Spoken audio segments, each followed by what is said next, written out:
Kokoko, Patience Dabani, c'est moi, Jonas Moulenda, Thomas Lemé. Permets-moi de m'inviter dans ta maison aujourd'hui pour te dire ces quelques vérités. La dernière fois, lorsque tu m'as appelé au téléphone par l'entremise des fiacres Pakongoma, tu m'as agoni d'injures, hein. Je t'ai pas répondu. Moi, j'étais un enfant bien éduqué. Je n'insulte pas les mamans parce que tu as l'âge de ma mère. Malheureusement, vous avez une grande différence. Ma mère est une femme sage et toi, tu manques de sagesse.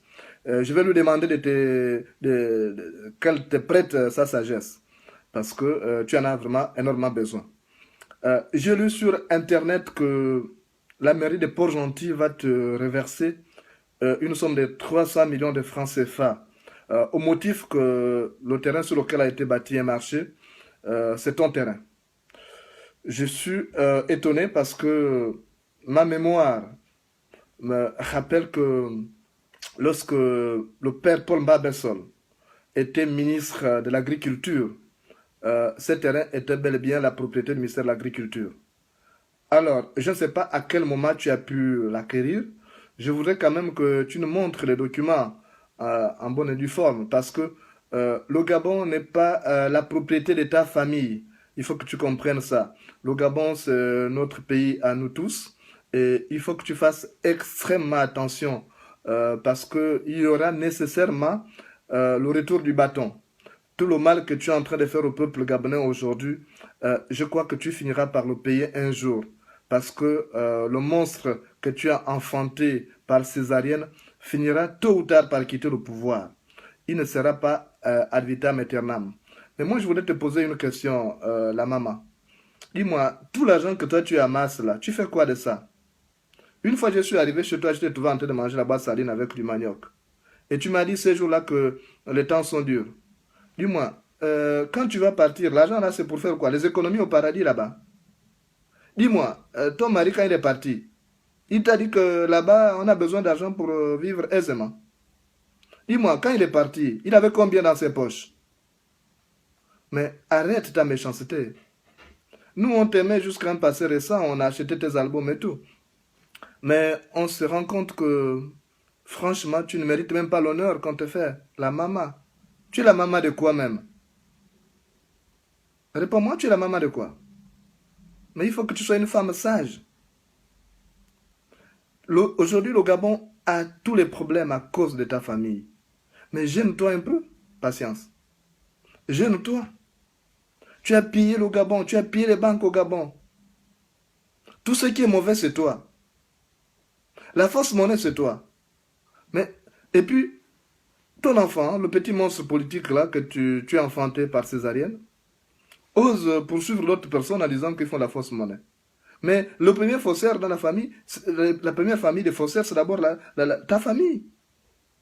Il faut comprendre ça. Tu te rappelles, non, de l'affaire quand je t'avais appelé en 2008 avec M. Albert Yangarin Goruma qui était directeur de l'Union à l'époque.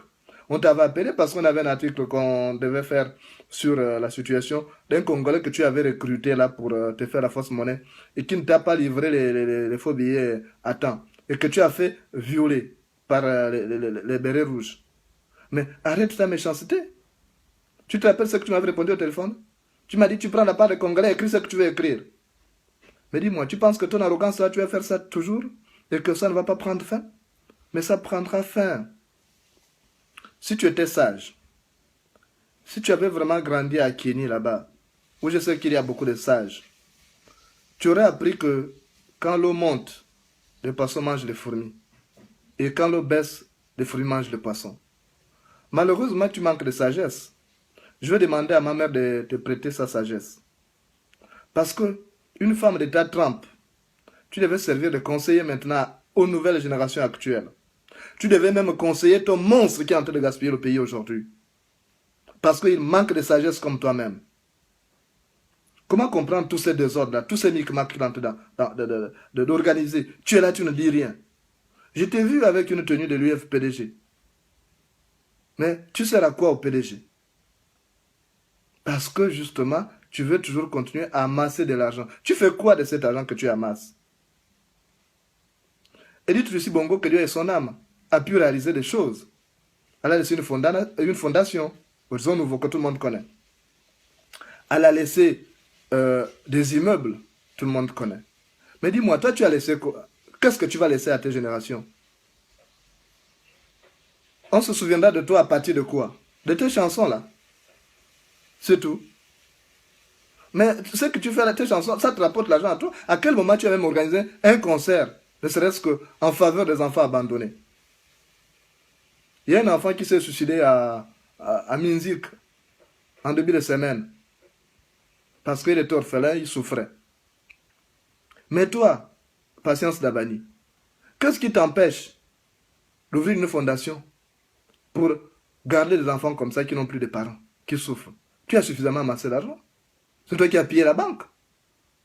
Où est passé cet argent-là? Dis-moi. Cet argent-là, tu conserves ça pour amener au paradis? Mais on n'a pas besoin de billets de banque là-bas. Mais ceux qui t'ont présenté ne t'ont pas dit ça.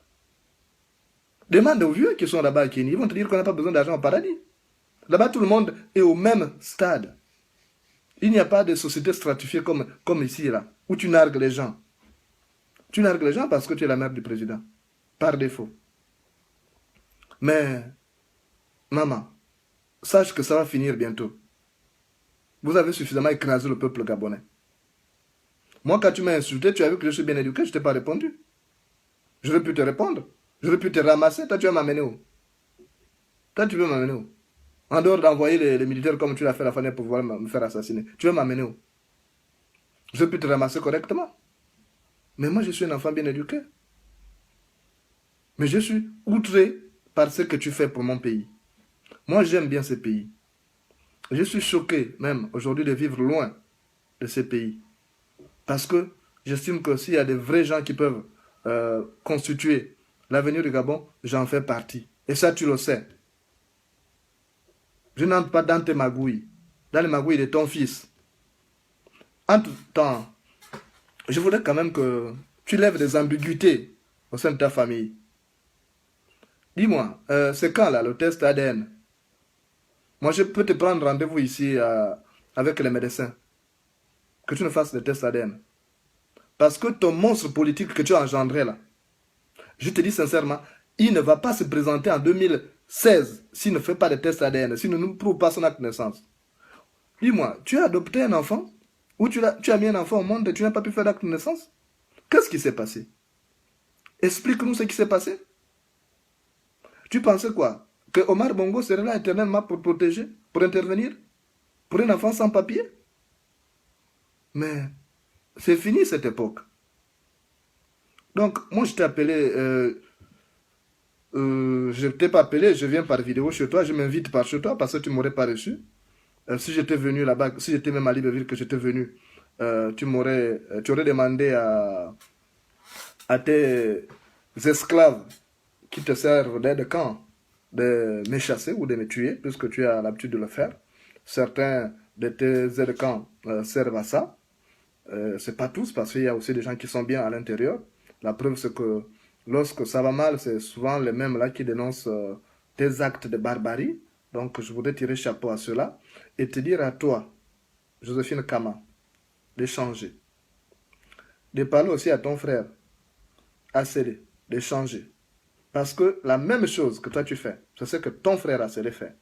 Arracher le terrain aux gens, rendre les gens malheureux, les rendre pauvres et vulnérables, pour qu'ils fassent la politique de stupidité que vous appliquez en ce moment-là. Et ça, il faut que vous arrêtiez. Le Gabon n'est pas votre propriété privée. Le Gabon n'est pas votre titre foncier. Il faut que vous compreniez que vous allez partir. Avant vous, il y a eu des familles qui sont parties.